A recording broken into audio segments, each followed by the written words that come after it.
Le locali del Mechanic System Paese in maglia blu con bande bianche, nel primo set alla vostra destra, guidate da Alessandro Tacconelli ed Enrico Cremasco, schierano l'alzatrice Anna Lafisca, l'opposto Elisabetta Filippetto, il capitano Sabrina Feltrin e Veronica Caner schiacciatrici, Giulia Durighel ed Elisa Scantamburlo centrali, Giulia Romano libero. Le ospiti dell'Inglesina Altavilla in divisa blu, allenate da Sergio Golfré e Nicola Moro, giocano col capitano Laura Dallafina alzatrice, Gloria Stocco opposto, Ilaria Bruni e Anna Nicoletti schiacciatrici, Monica Cunico e Elisa Petrin centrali, Enrica Bravi libero. Il paese parte a razzo, mettendo in difficoltà la ricezione vicentina, difendendo e murando gli attacchi di Nicoletti e Petrin. In un batter d'occhio le locali volano sul 10-3, spinte da Feltrin e Filippetto, ma Altavilla reagisce con autorità, cresce in difesa e colpisce a ripetizione in contrattacco infilando un parziale positivo di 8-1 che annulla il divario sull'11 pari.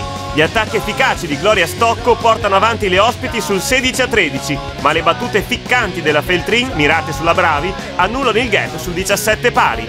Le squadre danno vita a una battaglia appassionante. Durighel da un lato, Stocco dall'altro, producono colpi spettacolari. Il paese guadagna un mini break sul 20-18, ma un attacco vincente e un punto in battuta della Bruni ristabiliscono l'equilibrio, 21 pari. Le trevigiane murano la Stocco, portandosi avanti sul 24-22, ma non sfruttano l'occasione propizia pasticciando sotto rete, facendosi quindi rimontare sul 24 pari.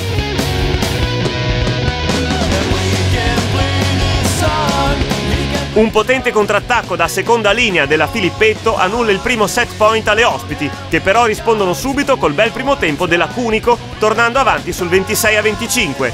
Elisabetta Filippetto cancella anche la seconda palla set, ma l'Inglesina Altavilla si dimostra più lucida e determinata, marcando i punti decisivi con Ilaria Bruni e con l'astuto tocco vincente dell'alzatrice Claudia Ruffato, subentrata in precedenza a Laura Dallafina, aggiudicandosi il primo set per 29-27.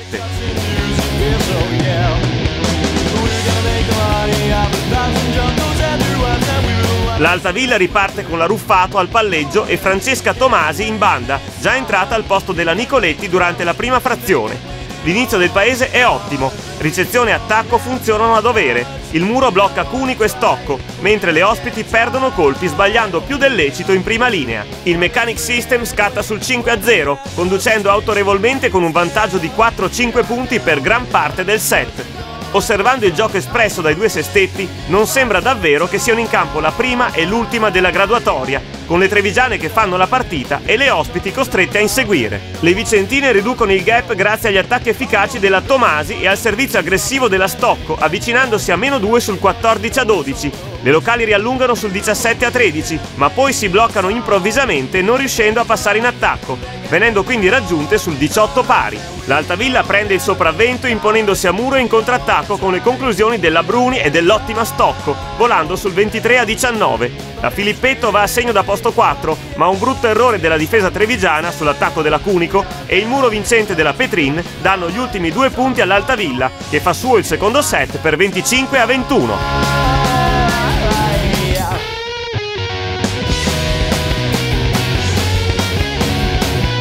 Coach Tacconelli fa entrare la giovane Elena Caon per la coetanea Caner.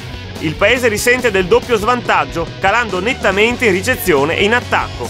Bruni, Tomasi e Petrin, ben servite dalla Ruffato, proiettano l'Altavilla sul 9-3, ma un passaggio a vuoto in attacco delle ospiti rilancia le locali sul 9-8. Il livello tecnico scade, gli errori si sprecano da ambo le parti. I primi tempi vincenti della Durighel e un'ottima pipe della Feltrin tengono a galla il paese. Si mette in luce anche la centrale Martina Panizzo, subentrata alla Scantamburlo. Non possiamo aspettare che ci regalino il pallone. Ehi, 3 contrattacchi, dopo il pallone fuori, lo gestiamo bene, rotazione in mezzo al campo. Abbiamo visto che se tiriamo in mezzo al campo alto sopra il muro, mettiamo sempre in difficoltà. Dai, non si regala. Forza! Sergio Golfré sprona le ospiti ad attaccare con maggior convinzione. Le vicentine faticano a staccare le locali, caparbiamente aggrappate al match grazie all'ispirata Durighel che riporta il paese sul 20 pari. Tuttavia, come già accaduto nel finale del set precedente, le trevigiane vanificano tutti gli sforzi con un filotto di 3 attacchi errati, proiettando sul 24-20 l'Altavilla, che chiude il terzo parziale e l'incontro col primo tempo vincente di Monica Cunico.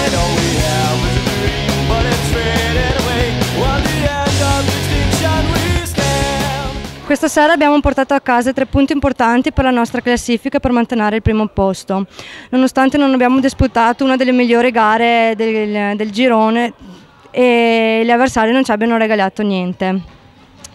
Il campionato sta andando bene finora, oltre le nostre aspettative. Cerchiamo di arrivare prime fino alla fine e di fare il massimo per tale scopo. Molte squadre mi hanno impressionato in maniera positiva in questo girone, soprattutto le squadre giovani tipo Jesolo, che pur giocando una buona pallavolo però non sta ottenendo grossissimi risultati, ma poi squadre tipo Casteldazzano e Gemini che stanno lottando per i primi posti e sono in piena lotta per i playoff e forse anche per qualcosa in più, e anche squadre tipo Asolo e Fruvit un po' più esperte ma veramente molto potenti e molto equilibrate. Un risultato dovuto a una buona settimana di allenamenti nei quali abbiamo lavorato soprattutto sulla battuta e sul minimizzare gli errori.